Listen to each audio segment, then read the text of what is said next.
It begins with a whisper made of symbols no human has ever understood. A cold room, a single wooden table, and a book, thick, ancient, bound in calfskin, its pages turning on their own as if guided by invisible hands.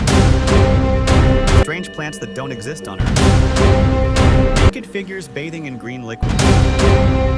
Charts of stars arranged in patterns no telescope has ever confirmed.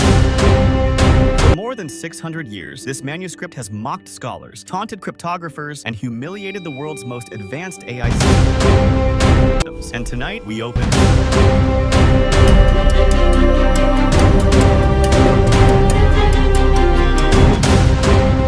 For centuries, the Voynich Manuscript has been the world's most untouchable mystery, a book that refuses to give up its secrets. Written in a language no one has ever spoken, filled with drawings no scientist has ever recognized, structured in a logic no human mind has ever grasped. This episode dives deep into the one question even artificial intelligence struggles to answer. Who or what created the Voynich Manuscript, and why does it feel like it was never meant for us, but for someone else?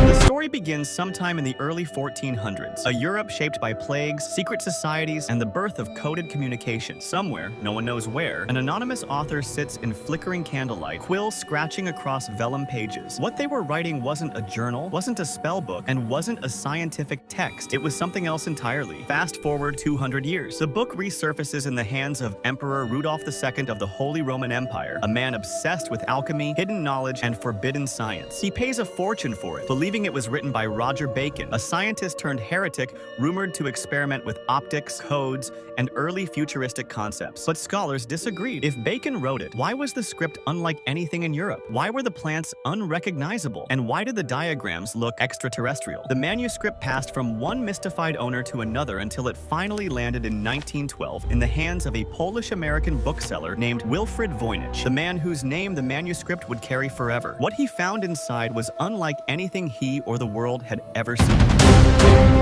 Strange discoveries, inconsistencies, and impossible details. Voynich opens the book. Page after page reveals a nightmare of contradictions. Botanical illustrations showing plants that have never been cataloged. Astronomical charts mapping stars in formations that don't exist. Biological diagrams depicting floating women in organic tubes, resembling early bioengineering concepts. Circular machine-like structures decades ahead of medieval engineering. Then comes the strangest part. The script. Short, looping characters. Curved glyphs that repeat like words, but never in a pattern any known language uses. Cryptographers notice something chilling. The text follows the statistical patterns of human speech, but matches no language ever known, ancient or modern. World War I codebreakers fail. World War II cryptanalysts, men who cracked Nazi Enigma, fail. Linguists fail. Mathematicians fail. Even modern AI models, systems engineered to decode patterns beyond human capability, return the same result. Analysis inconclusive. Writing system unknown. And that's when a darker theory emerges. What if the manuscript isn't written in a language, but in something that imitates language? A deliberate mimic. A message designed not to communicate, but to confuse. The shocking layer hidden beneath the ink. In 2014, a high-energy spectral scan reveals something unexpected. Under the ink, beneath the illustrations, lies an older layer of markings. These markings do not align with the drawings above them. They do not follow the script structure. They appear chaotic, almost rushed, as if someone attempted to erase or overwrite the original content. When the underlayer is digitally reconstructed, a disturbing image emerges. A set of interconnected circles forming a pattern identical to the structure of modern neural networks. Not similar, identical, centuries before computational theory ever existed. And hidden in the margins, patterns that resemble DNA spirals, compressed imagery, and what looks like primitive attempts at encoding biological data. But how could someone in the 1400s draw systems we only invented in the last 70 years? Unless they didn't understand what they were drawing. They were merely copying something they found. Modern forensic linguists analyze the script using deep learning models. AI clusters the characters into syntax groups, revealing that the manuscript behaves like a constructed language, a language engineered for precision, not evolved naturally. Mathematical breakdown suggests the manuscript may encode multiple layers of information simultaneously, a technique similar to quantum encryption. Computer vision analysis of the botanical drawings compares them to known plant species. The result is unsettling. The plants resemble Earth vegetation, but with genetic modifications that do not exist. Hybrids, crossbreeds, possibly even prototypes of organisms not yet discovered. AI then runs a structural comparison between the manuscript's diagrams and futuristic engineering schematics. It finds matches, not in history, but in modern experimental biolabs, gene editing patterns, stem cell growth models, unknown organ structures. It's as if the manuscript is describing a biological technology centuries ahead of its time, a technology someone tried to record without understanding what they were seeing.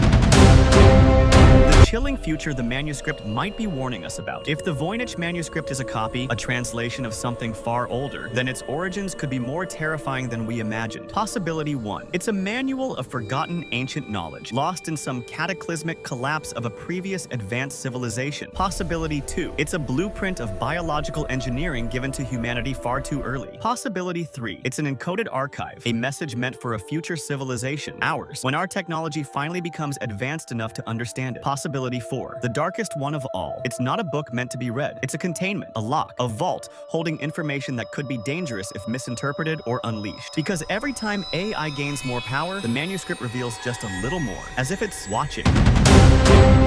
The silence that remains untouched. Despite centuries of research, no one knows who wrote it, why they wrote it, or what message it carries. The ink is medieval, the drawings are impossible, the language is unreadable, and the knowledge inside feels not ancient, but futuristic. The Voynich Manuscript sits today in a climate-controlled vault at Yale University's Voynich Library, silent, heavy, and waiting. Some say it's just an elaborate hoax. Others say it's a lost scientific work centuries ahead of its time. A few whisper that it may not have been written for humans at all. One thing is certain. Whatever the Voynich Manuscript is, it still doesn't want to be understood. And maybe that's the point. In a world racing toward AI, genetic engineering, and quantum computation, the Voynich Manuscript sits like a message in a bottle washed ashore from another timeline. Not solved, not decoded, not explained. Just waiting, patiently, quietly, for the moment humanity becomes intelligent enough, or foolish enough, to open it. Because out there, hidden in forgotten libraries, abandoned archives, and the silent corners of history, there are secrets waiting to surface. And this was only the beginning. If you're ready to keep walking into the dark, to explore mysteries older than civilization and technologies younger than time, then don't go anywhere. This is Mystery and Future AI, and our next discovery is already watching us.